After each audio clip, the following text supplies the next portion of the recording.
Myself, Dr. B.S. Londe, working as Assistant Professor in Chemistry, Karmavir Bhaurao Patil Mahavidyalaya, Pandharpur. I welcome all of you in today's lecture on IR spectroscopy.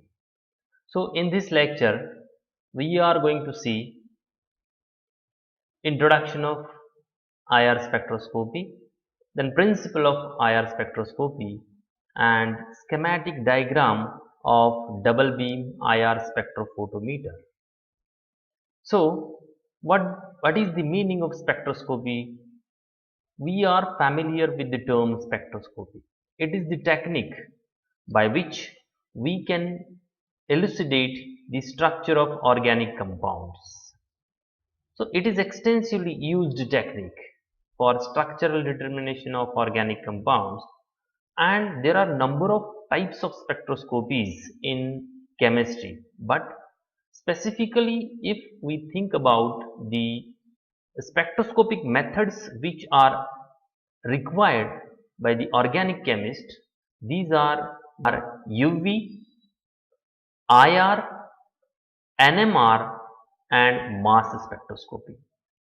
Among these four spectroscopic methods, UV or ultraviolet spectroscopy we have studied last year, and we know that the UV spectroscopy gives us the specific information about the molecule, that is the lambda max value of that particular compound, and from lambda max we can have the idea about the conjugation present in that molecule. Similarly, when we think about the IR spectroscopy, it gives us the information, very important information about the functional group present in the molecule. What is meant by infrared radiations? This is the band in electromagnetic radiation which is present just below the visible region. And the meaning of infrared itself, it is the word infrared is formed by two words, that is infra and red. So infra means below, and this is the Latin word. Infra means below and red itself red.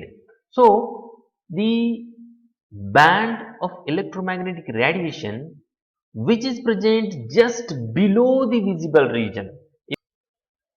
When we observe the diagram of electromagnetic radiation, these are the bands, and when we observe this particular band, this is the narrow region which is known as visible region, and this visible region, these are the shades present.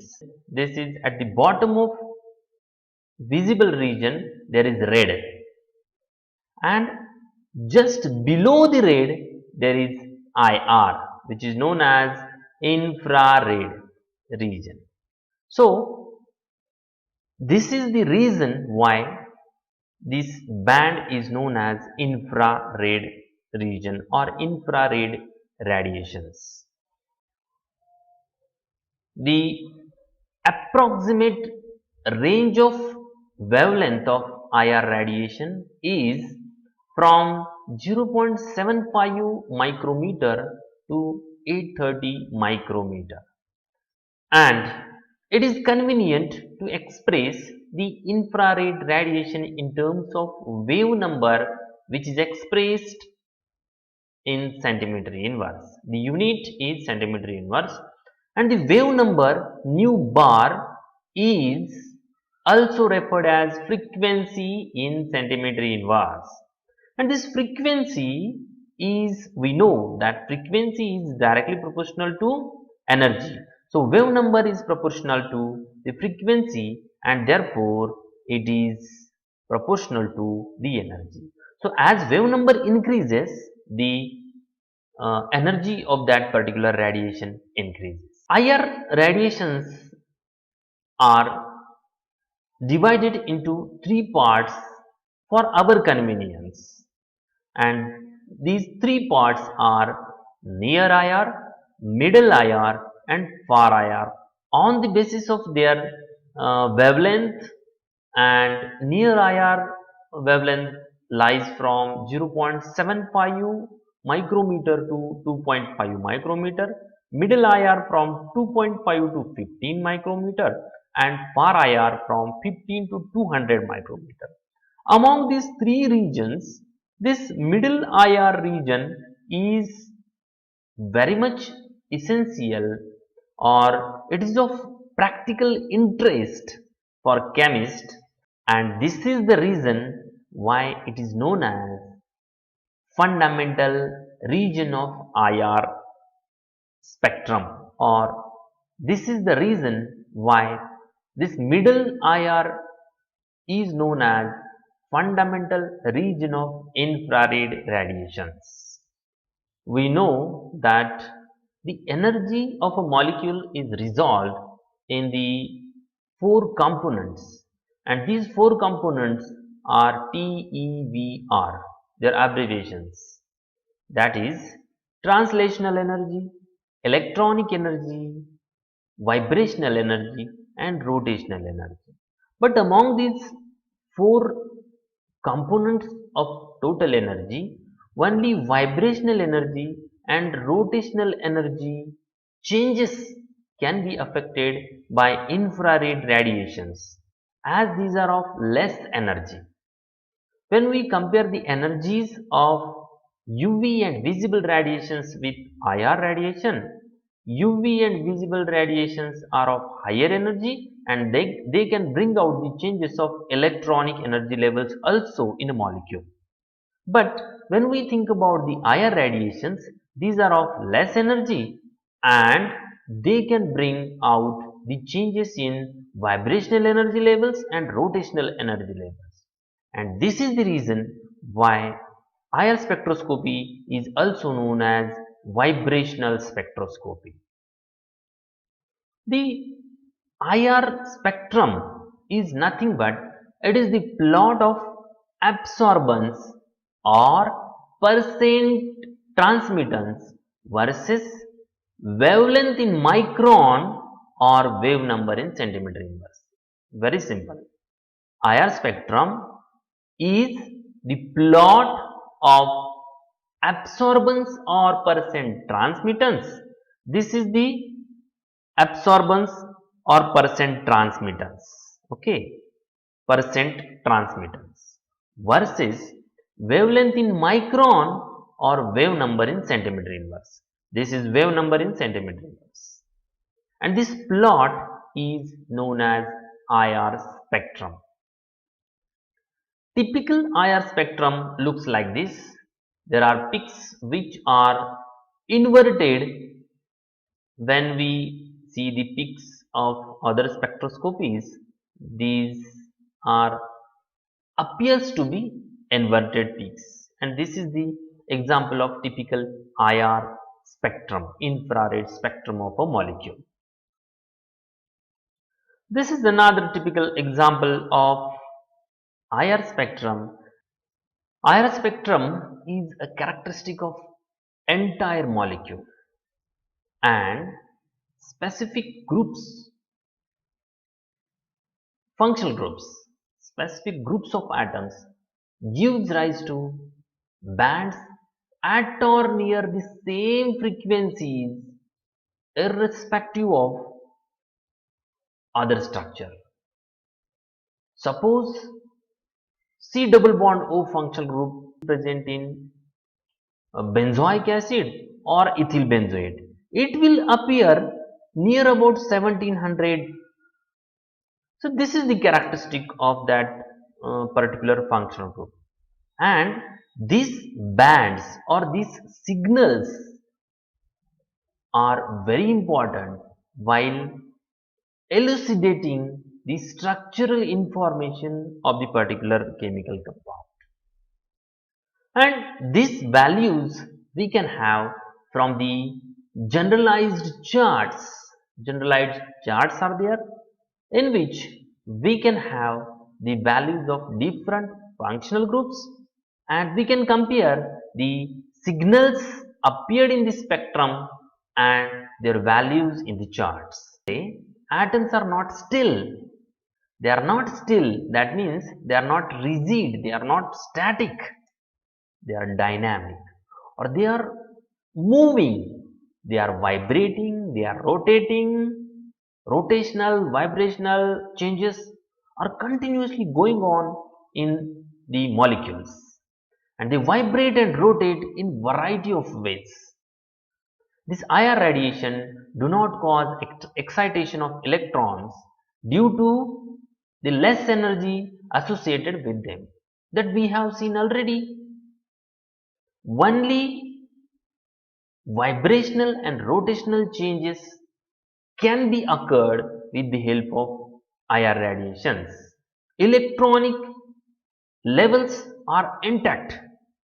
They cannot be changed by infrared radiations. And so, IR radiations cause vibration of atoms within the molecule which are quantized. That means first vibrational level to second vibrational level, this energy gap is quantized. That energy gap is fixed. The absorption of radiation causes the excitation of the molecule to higher vibrational levels or higher vibrational states. In the higher vibrational level, amplitude of the molecule increases. Generally, such absorption of IR radiation occurs only if dipole moment of the molecule is different in the two vibrational levels.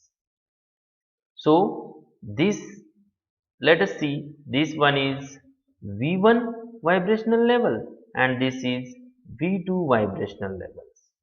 So, absorption of IR radiation occur only if dipole moment of the molecule is different in two vibrational level. If there is change in dipole moment of first vibrational level and second vibrational level, then and then only IR radiation can be absorbed and there is excitation of a molecule from one vibrational level to another vibrational level. Thus, vibrations are excited by change in dipole moment induced by infrared radiation, thus giving rise to infrared spectrum. This is the phenomena of giving rise to IR spectrum. Now let us see a typical diagram of double beam IR spectrophotometer, that is the schematic diagram. The double beam IR spectrophotometer composed of main three components, that is source of radiation, monochromator and detector recorder assembly. This is the typical diagram in which this one is source of IR radiation. This all components in which mirrors, beam choppers are there. This may be called as monochromator, and detector recorder assembly. This one is detector recorder assembly. It is known as double beam IR spectrophotometer because two beams of radiations are generated and one passes through cell containing sample and one passes through cell containing only solvent, that is control. Here we can observe this is the source of IR radiation, filter, monochromator, then two beams are generated, that means double beam, and one beam passes through a reference cell, that is only solvent, and one beam passes through a sample. When these radiations passes through photodetector, the difference is calculated from transmitted light, one coming from reference cell and one coming from sample cell, and this then amplified and recorded as a IR spectrum. So, While concluding this today's lecture, today we have discussed introduction of spectroscopy, IR spectroscopy, then principle of IR spectroscopy and double beam IR spectrophotometer. Only schematic diagram is. Thank you.